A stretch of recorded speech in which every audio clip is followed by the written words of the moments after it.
Okay, just before we crack into today's video, let me explain how you can help us. More and more Kiwis are waking up to the fact that New Zealand is in big trouble right now. So how can we turn this country around? The answer is through education.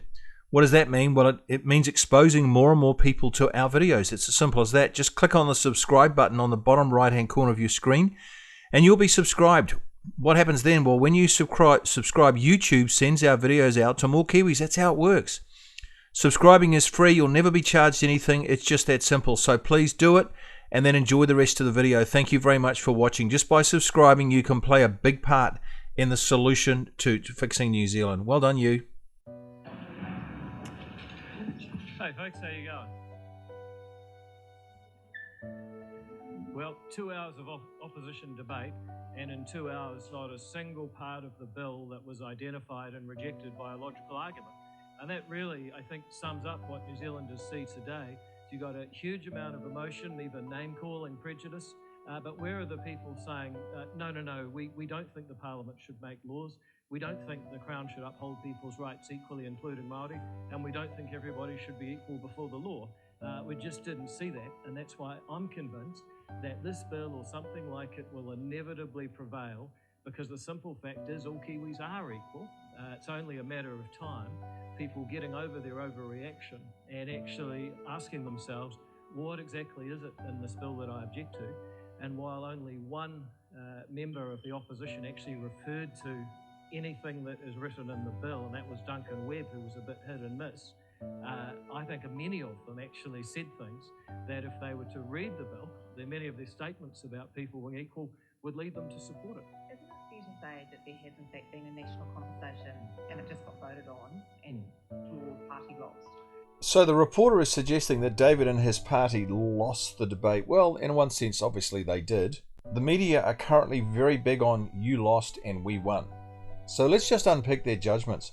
In this video, I give 21 reasons David Seymour's bill was a huge success. So here they are. So here's the first reason David Seymour's Treaty Principles bill was a huge success. Luxon's hidden agenda was exposed through this bill. The Treaty Principles bill has been a huge success because it has brought to light Prime Minister Chris Luxon's hidden agenda to further Maorification and co-governance. It confirms Luxon's status as a closet activist. Lux is going to be punished at the next election for this. And now I've done a video series called Luxon the Activist. To access this, please visit the description of this video, because it's all in those videos that I have produced about him. And all of this has come to light because he didn't support the bill, and the reason is because he wants to further Maorification and co-governance. That's it. Well, what's the second reason David Seymour's bill was a huge success? Well, secondly, Luxon's dishonesty was exposed. What do I mean? Well, the Treaty Principles bill has been a huge success because it highlighted Luxon's dishonesty, lack of integrity and transparency. How so? He did not campaign on furthering Maorification and co-governance. All he said was, we're going to improve the lives of all New Zealanders. Remember that? We took this at face value to mean that he would make an effort to improve the lives of all New Zealanders equally. See, the key word is equally. Well, he did not mean this. What he really meant was, we're going to improve the lives of all New Zealanders, particularly Maori. That's what he really meant, but he didn't tell us that. That is to say, he deliberately hid from the public his real agenda for coming into office. It would be fair to say, with respect to co-governance and Maorification, he has carried on where Ardern left off. Yep, once again, Luxon is going to be punished at the ballot box for this in 2026, we know this. He's a very unwise man to have done this. So what's the third reason David Seymour's bill was a huge success? Well, Luxon has trashed the will of the people. That's all come out. How do we know? Well, the Treaty Principles bill has been a huge success because it has shown that Luxon does not want to know the will of the people or do the will of the people. How so? Well, MPs are elected to do the will of the people, and once in power to implement the will of the people. Luxon tricked the electorate to get into power, and once in power, he refused to listen to the people, not to trigger a referendum. His only legitimate excuse is that he does not want to know the will of the people or do the will of the people. He wanted to push on with his own personal agenda. That's what it's about. Effectively, he said, bugger the majority. I'm going to further the radical Maori agenda. That's what I'm doing. Once again, Luxon's going to be punished at the ballot box for this in 2026. People will remember all of this stuff. So what's the fourth reason David Seymour's bill was a huge success? Well, Luxon's cowardice has been exposed. See? What do I mean? Well, the Treaty Principles bill has been a huge success because it showed up Luxon and his front bench as cowards. In what way? Most of Luxon's cabinet did not turn up to the final reading of the bill. Did you know that? What does this tell us? It tells us they're cowards. They did not want to take the heat from other MPs. They left the dirty work to the limp as a well-cooked noodle Treaty Negotiations Minister Paul Goldsmith, who parroted the same old worn-out line, "This is not a topic, I don't think, that lends itself to a neat, tidy, single solution." He's talking about David Seymour's 3 principles, which were neat and tidy and single solution, yeah? But think this through.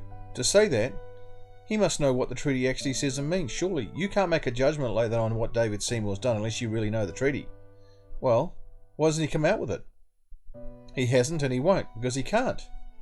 Conclusion: National is killing the bill, not because Seymour's principles are too neat and tidy for them, but because Luxon does not want to stop co-governance and marification. That's the reason. It's so obvious. So his excuse for not supporting the bill is, it's BS. And lots of it. I'm telling you. So Luxon, once again, is going to be punished at the ballot box for this in 2026. Again, these are dishonesty issues. And you know what? Paul Goldsmith is just Luxon's puppet. He just does what he's told. Says what he's told. Writes speeches how he's told. And that's what he's come up with. Look at that. So what's the 5th reason David Seymour's bill was a huge success? Well, Luxon's ignorance has been exposed. What do I mean? Well, the Treaty Principles Bill has been a huge success because it's exposed Luxon's ignorance about economies and how they work. Now, he's always banging on about making a big economy, but you know what? He doesn't really understand a lot of stuff here. Let me explain. If New Zealand reverts to tribal rule and we're headed in that direction fast, democracy will be finished. And when democracy is replaced by tribal rule, economies implode. That's how it goes. South Africa is a classic example. We're just watching that before our very eyes. In the description of this video, I'll leave an excellent article from an economist about how the treaty and the health of our economy are vitally connected. The author argues forcefully that the treaty debate is an economic debate. Well, Luxon thinks the economy and the treaty debate are not in any way connected. He's not smart, you know, this guy. He's not. Well, what's the 7th reason David Seymour's bill was a huge success? Free speech has triumphed. This is massive. The Treaty Principles Bill has been a huge success because it's been a triumph for free speech. You know what? Despite attempts by Maori activists to kill the bill, which is code for stop free speech, and they really want to do that, they want to stop everybody else's points of view being expressed, the Select Committee process has allowed people with alternative views to freely express them. Free speech has triumphed over bullying, intimidation, hikois and hakas. And the good thing about doing a oral submission with the Select Committee is you can't be touched by bullies and intimidation and hikois and hakas. Yeah, they don't even know where you live. So on, you know, see what I mean? So it's freed people to actually voice their opinion. Huge. Ordinary Kiwis have been able to voice their opinions in front of MPs. This is hugely, hugely important.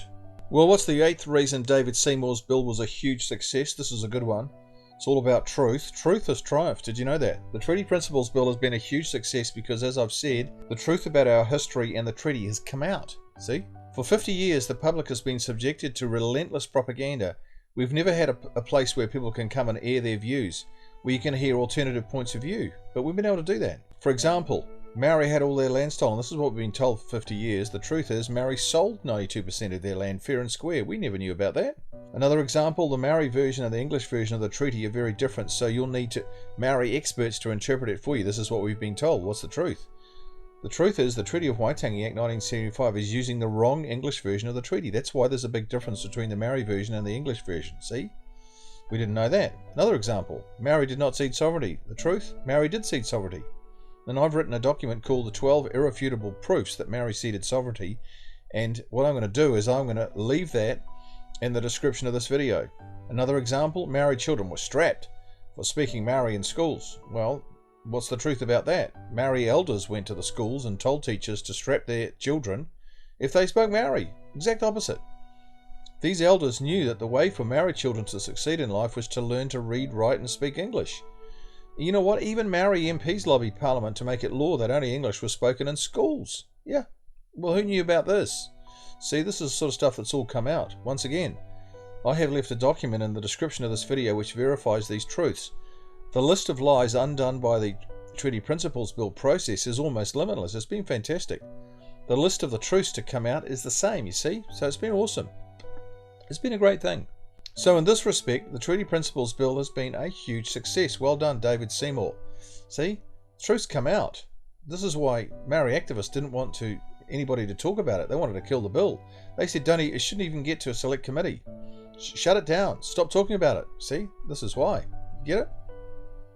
Well, what's the 9th reason David Seymour's bill was a huge success? Well, it has exposed the weakness of Winston Peters. The Treaty Principles Bill has been a huge success in this respect. It was well known that New Zealand First Leader Winston Peters and ACT Party leader David Seymour were arch enemies. We saw this in the 223 election debate, so watch this. David Seymour, do you trust Winston Peters? Well, the problem is I don't know where he stands on almost any issue. He said he'd stick up for licensed firearm owners, sold them down the river, said he'd stand up for farmers, voted for James Shaw's Zero Carbon Act, said he'd stop co-government. Hepua was dreamt up under his nose, even as Deputy Prime Minister. He couldn't stop it. That's nonsense. And then he said, Willie now he said says so. he'll stand up for people who are anti-mandate. And yet he also said the unvaccinated were holding the country So do you trust ransom. him? Do you trust No, because I can't tell where he stands on anything. Yes, you can. You can respond to this. Do you trust David Seymour? Can I respond to that attack by saying there'll be people out there tonight are saying, for goodness sake, start growing up. We need adults in the room here. The crisis is so serious that on election night we're going to have to put aside our past. Well, I totally agree, but the problem is you keep changing your position. David, I'll finish. Because when you say those things, Willie Jackson just gave the lie to Hey Pua. He said he never showed us. And then on the question of, for example, of the co-governance. I've got a straight question here. We're going to talk about co-governance very shortly. Do you trust David Seymour?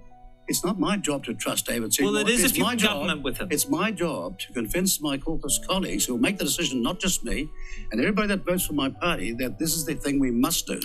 So there you go. So there's a lot of aggro between those two, and it still exists today. New Zealand First could and should have supported this bill for the greater good of the country, that's a fact. But they didn't. Instead, Winston made up the lame excuse there are no principles in the treaty, yet he failed to follow up by telling New Zealanders what the treaty says and means. If there are no principles in the treaty, Winston, then interpret the treaty for us. Tell us what it says. Well, he couldn't do that. Winston wanted to kill the bill for no other reason than he didn't want David Seymour to have the limelight. We all know that Winston has said he would remove all references to the Treaty of Waitangi from all legislation, but what the public do not know is that Winston gave this task to Tama POTAKA and Paul Goldsmith. What's this like? Well, this is akin to asking the mongrel mob to investigate the mongrel mob. Furthermore, only certain acts of Parliament, not all acts, will be purged of references to the Treaty of Waitangi. So in the description of this video are links to 2 videos I made about this fiasco, how the public doesn't know about this, what's really going on with Winston Peters' bill. Well, again, Peters is going to be punished at the ballot box for this when it all comes out in 2026, Winston. Okay, so what's the 10th reason David Seymour's bill was a huge success? This concerns Gerry Brownlee. It's exposed the weakness of Speaker Gerry Brownlee. What's this all about? Well, under pressure from Maoris, it was Trevor Mallard who had allowed the dress code to be lowered in the Parliament. Remember that? It was under Brownlee that the Maori Party co-leader Rawiri Waititi was allowed to brandish a Maori weapon in Parliament. He was allowed to ask questions in Maori. He was allowed to set the time and date for the disciplinary hearing. See, things have got out of control. So Brownlee has made the fatal mistake of thinking that if you're nice to Maori, they will be nice in return. This is a really bad mistake. No, Gerry. If you're nice to activist Maori, they will take advantage of you every time and come back for more. So Gerry's been very, very foolish. Here's a definition of foolishness. The character trait foolish refers to someone who lacks good judgment or sense. A foolish character may act impulsively, may make unwise decisions, or ignore advice or warnings. This trait can lead to negative consequences for the character and those around them. You see, that's what Gerry's done. Now look what happens. The Maori Party is really just giving the Parliamentary Disciplinary Committee the one finger. They're running them around. That's what they're doing.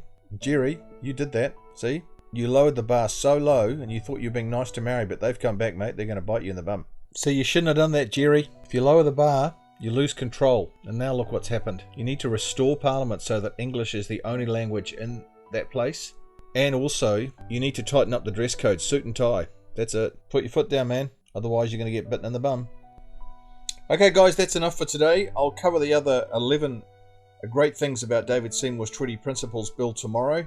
So this is really part 1. I'll do part 2 tomorrow, and I'll see you then. Thank you so much for watching. You guys are awesome. Please like, subscribe, and comment. That would really help. Alright, see you tomorrow. Okay, thank you so much for watching. Now we need you to take some action. If we're going to save New Zealand, we have to reach ordinary Kiwis. We have to educate them about what is going on in our country. Most are apathetic or ignorant or just oblivious to the dangers of Maorification and co-governance. And you know what? The media is working against informing New Zealanders about the truth of our history, about the truth of what's going on in our country. So this is where you can help. We produce flyers and brochures. If you can deliver these to your suburb, that would be absolutely amazing. We have to go directly to the people because there's no other way of doing this. So here's some cards that you can get. There's our business cards. They're 3 cents each plus courier to get them to you. Then there's this booklet called The Psychology of Takeover. 19 strategies Maori activists are using to take over our country. And then we have our original Stop Co-Governance booklet. We have a few thousand of these left over. And these are actually now free. So you just get them courier to you and you pay for the courier and we'll get them to you. And then we have the Maka flyer. That's the Marine and Coastal Act brochure, which tells people that we're about to lose our beaches. And then we have our bumper stickers. So New Zealand's identity is under threat. First activists have and still are trying to change the name of New Zealand to Aotearoa. We must oppose this. We don't want that. Who said we could do that? Nobody said that. It's just been forced on us, that change. Second, Maori sovereignty flags are appearing everywhere more and more. So we've printed some awesome bumper stickers. They're $3 each and that's what they measure. You can get any of these free products. All you need to do is pay for the courier to get them to you. For the products that cost something, it's cost plus courier. To order these, use this email address. Yeah, it's so simple. Alright, and then we have this one, just how much the taxpayer money is going to Maori only initiatives. This flyer highlights race-based special treatment and gives full details. It reveals all the hidden gifting. And these flyers are free. You can order them from that address. And this is our latest thing that we've got is scan and win. These are little stickers. They measure 15 centimeters by 12 centimeters. So you can stick these on power poles, your letterbox, bus shelters, fences, shop windows, literally anywhere. Scanning the QR code leads to our YouTube channel, which is what we want. That's about education. So these are $1 each plus postage. You can order them from that email address. And finally, please, oh please subscribe to our channel. When you subscribe, you get the latest videos straight into your inbox. You'll never miss a video. You'll link up with like-minded people all over New Zealand. You'll be telling YouTube I like these videos and they will respond by advertising our videos to more Kiwis for free. And turning your New Zealand around is simply a matter of reaching more Kiwis with the truth. That's what it's about. So there down the bottom right hand side of your screen is the subscribe button. Just click on that subscribe button and you'll be subscribed. As simple as that. Finally, if you want to access all our videos that we have ever made, including all our most viewed and most popular videos, and we have them all in one place. So just type in this address into your browser. There it is there. Job done. Then all you do is save this address on your computer as a favorite and you've done the job. Alright, thank you guys. You're absolutely awesome.